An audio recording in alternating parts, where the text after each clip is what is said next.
So good everyone, Mazezoke here once more.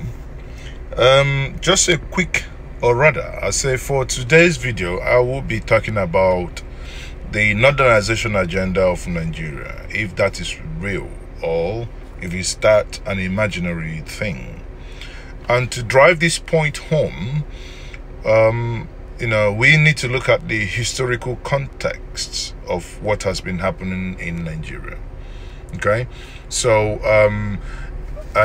this morning again, where I am at the moment, I read a very interesting piece called "The Northernization of Nigeria" by Tony Ademeluyi,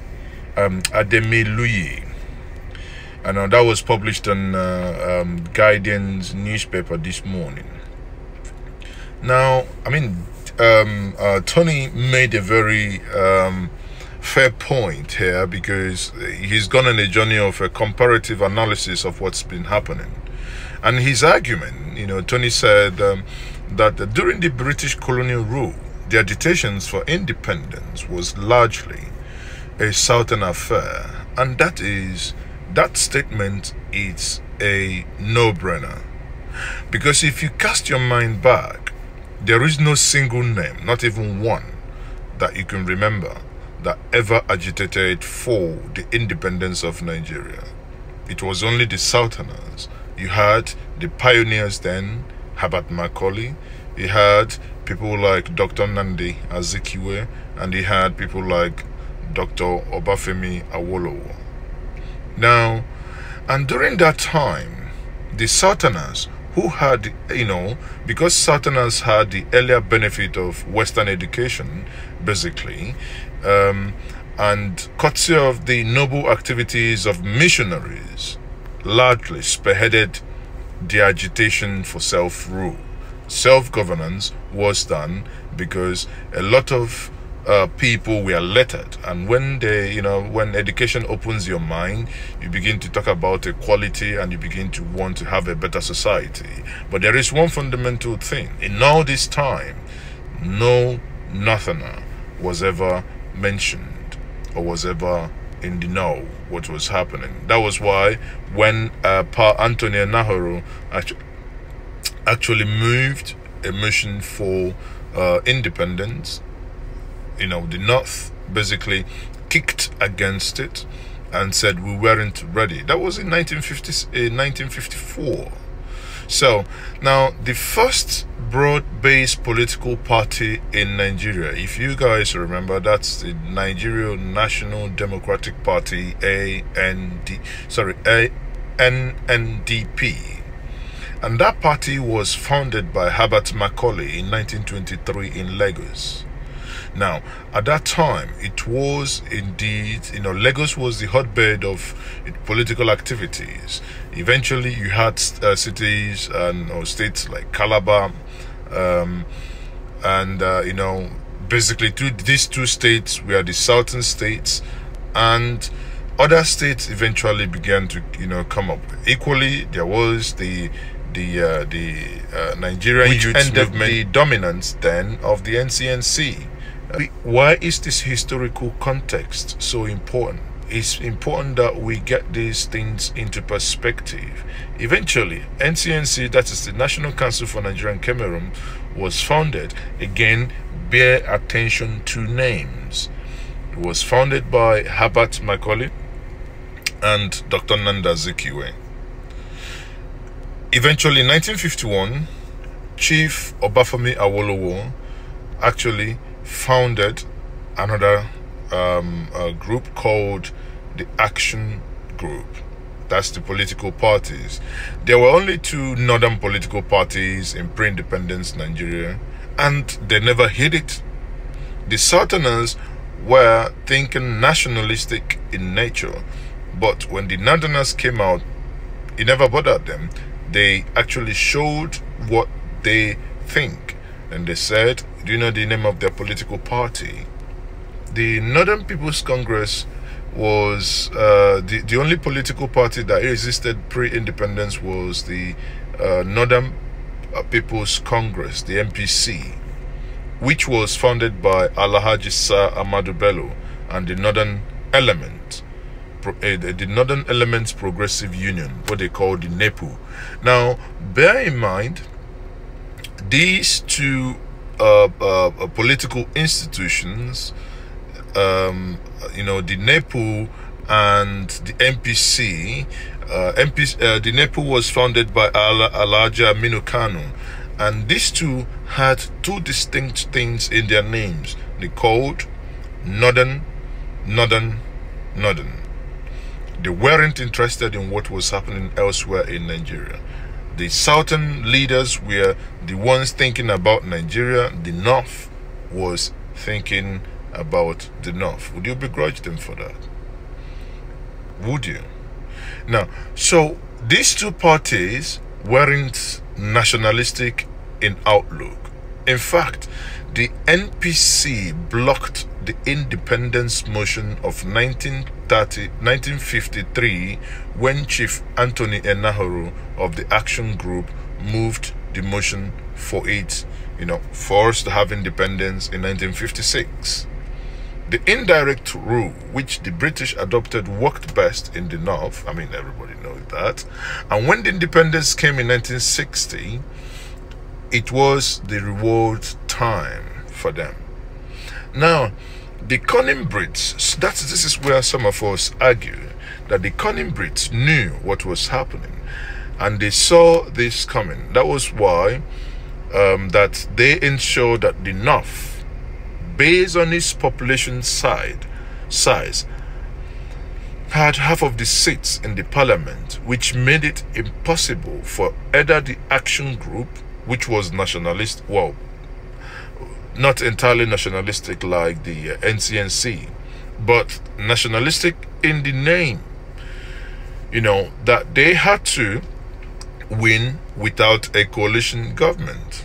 The mistrust between Zik and Awolowo made it impossible for any of them to become the prime minister when the Union Jack was lowered in in September 30th, the same year.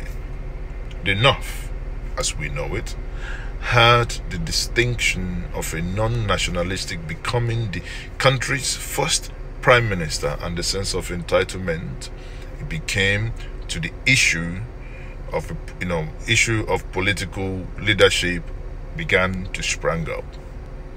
The slogan "Born to Rule" became emanated, with many Northerners carrying on with the swagger of 19th century warlords. Does that sound like something that is happening today? In today Nigeria, Fowler, the guy that headed Federal Inland Revenue Services, was removed, and Natana put in place. Amcon, boom, and Natana in place. Interestingly, a Northerner goes, a Northerner comes in. A Southerner goes, a Southerner comes in, a Northerner comes in. Ask yourself, in DSS, it's Northernization all the way. In the police, you saw the promotion that had only one, one Southerner. That I think the guy is from Edo. So everything is Northernized. They have ruled the nation for most part of independence, with the irony of being the least developed zone in the country, especially the Northeast, which has been badly hit by Boko Haram. You ask yourself, why is the North grabbing power for grabbing's sake? When Buhari came to power in 2015, he allegedly plagiarized a line, "I belong to everyone and I belong to no one." That line makes me laugh. His apologists screamed to high heavens. Mazes, okay, what I call his apologists are cyberbarians. I call them cyberbarians with no apology. They screamed to high heaven that he was non-tribal and reformed Democrats and had consistently contested elections 4 times before his, surprise victory in defeating an incumbent. Well, again, blame Jonathan. Action speaks louder than voice. Action speaks louder than long or treason goals that that hasn't been before Sai Baba, as he fondly called called and began to reveal his true color. It is an unbelievable feat. The appointment of Dr. Ibe Kachuku as the Group Managing Director of that's NNPC Nigerian National Petroleum Corporation was widely celebrated, including myself. Not only that, many, that we said, okay, we're getting somewhere, and we all saw how Kachuku, a Southerner from Delta State, began to inform Nigeria how many liters we are importing, how much we've been paying, what is the roadmap. Suddenly, what did we see? For those who don't know, Kachuku had a master and a doctorate degree from the world best educational institution, Harvard, and was a top shot in America's largest oil and gas company and one of the nation's largest international oil company, ExxonMobil. Barely a year afterwards, he was eased out of the government-owned corporation for a Northerner. Guess who? McKinsey Barrow. The immediate past boss, you see, because when Barrow took over, some people, when Kachuku was removed as GMD, some people said, well, yeah, it doesn't matter. But it matters a lot, because this is where decisions are made as regards the operations of NNPC. The immediate past boss of Federal Inland Revenue Services, as I mentioned before, Babatunde Fowler, revolutionized tax administration in the country. He increased the revenue base from 3 trillion annually to over 8 trillion a year. Who are those paying the tax? The southern states. He expanded the tax net to include the taxation of companies operating in digital space, which were hitherto left untaxed. What was his reward? An infamous query by Abakari, the powerful northern chief of staff, who is arguably the one governing Nigeria. He is governing Nigeria unelected. And what did you and I do, Southerners? No one did nothing. Now, he's basically replaced with a Northerner. They call him Dr. Miles Banire. These guys, honestly, these guys are unbelievable. Now, beyond that, we have the Assets Management Company of Nigeria, which is the AMCON. Who took over from there? Another Northerner. He was also a legal advisor. That is the guy that was made the head of AMCON, the legal advisor to APC. Before now, these were people you thought they could get somewhere. You remember last year, Kemi Adiosun, the one who forged NYSC certificate, resigned. What happened in the finance ministry? She was replaced by a Northerner, Zainab Ahmed. Not only that, the finance ministry was expanded to include that of budget and national planning, vacated by a Southerner, Senator Udodoma. After the controversial unceremonious sacking of the former Justice of Nigeria, that is Chief Justice of Nigeria, Walter Onoria,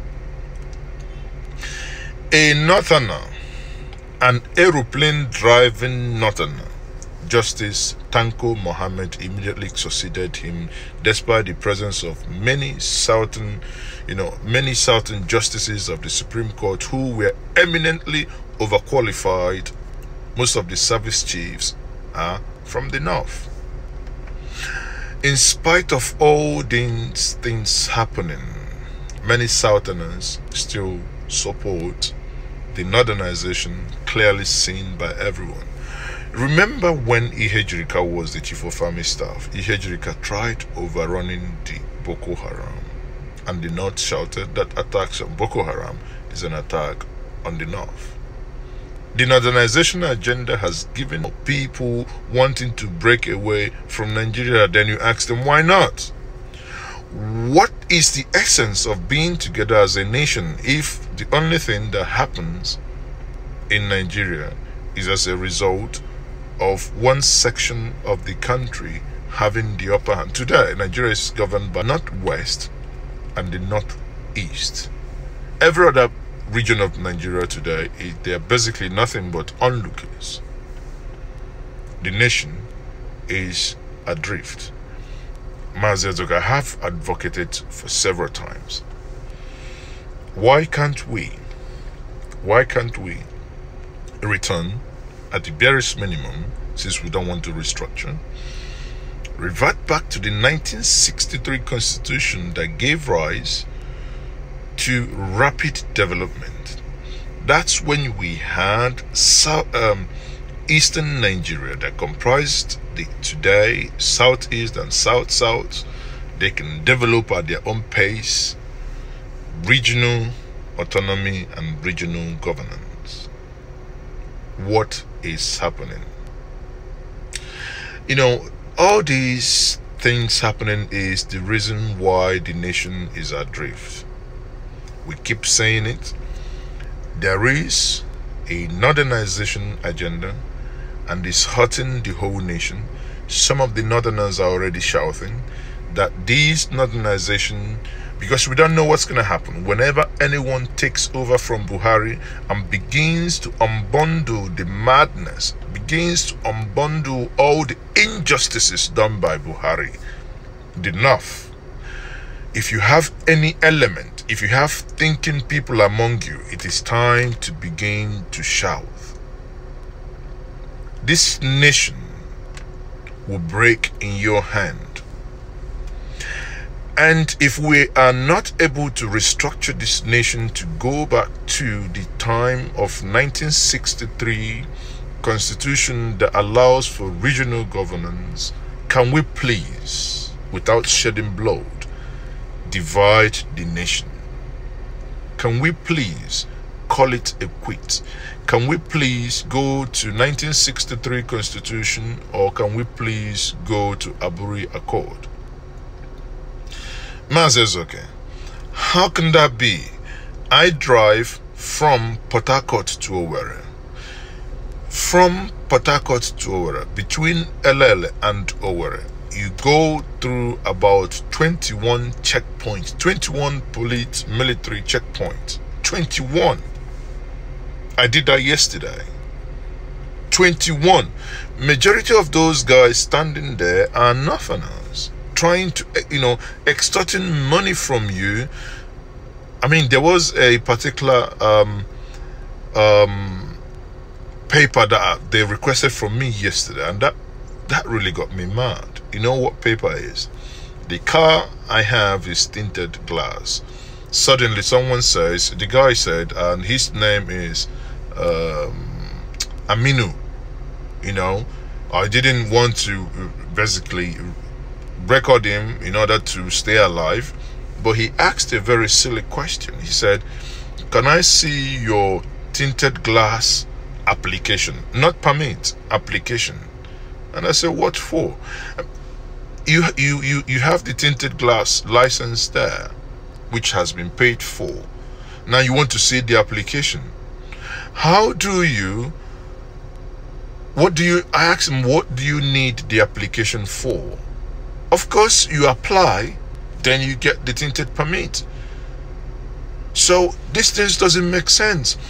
And if I wasn't arguing and telling him the things that he was saying that were wrong, there was a lot of other people packed there. So we cannot continue this way. We are under siege, and the Northernization agenda is real.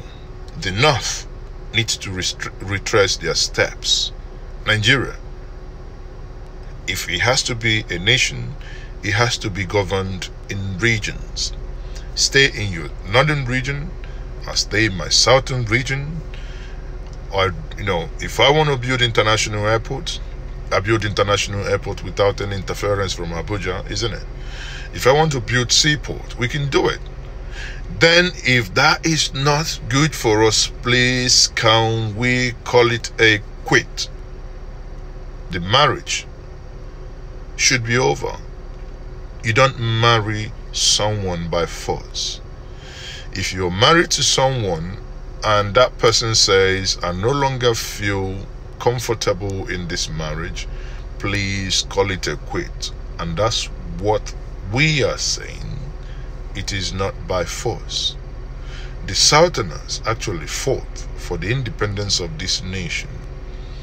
But with the help of the Brits, eventually now the North is calling the shots and the South is shouting. I've said these things enough. I don't know what else to say. Once more, this is Mazes, okay? Peace out.